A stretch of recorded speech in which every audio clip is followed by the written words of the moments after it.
Hello बच्चों, आज हम डिस्कस करेंगे फोर्स क्या है और फोर्स पे बेस्ड क्वेश्चन किस तरीके से आ रहे हैं आपके एग्ज़ाम में, उस पर भी डिस्कस करते हैं। ठीक है, तो सबसे पहली बात, फोर्स क्या होता है बेटा।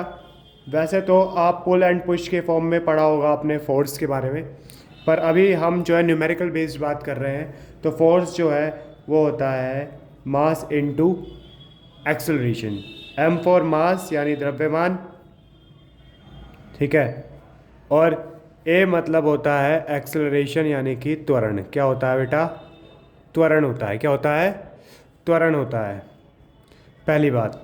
दूसरी बात आपको पता होनी चाहिए बेटा कि हम जो है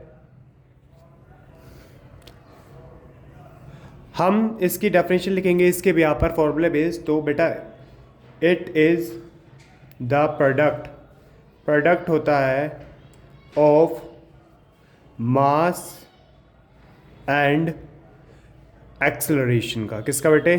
ये बात आपको पता होनी चाहिए।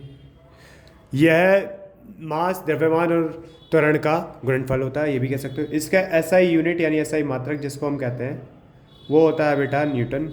ये क्योंकि न्यूटन ने दिया था, न्यूटन जी ने, तो न्यूटन। क्या? और ये एक वेक्टर क्वांटिटी है, ये एक वेक्टर क्वांटिटी है। ठीक है बेटा, ये आपको पता होना चाहिए। अब इस पे क्वेश्चन किस तरीके से आते हैं हम देख लेते हैं।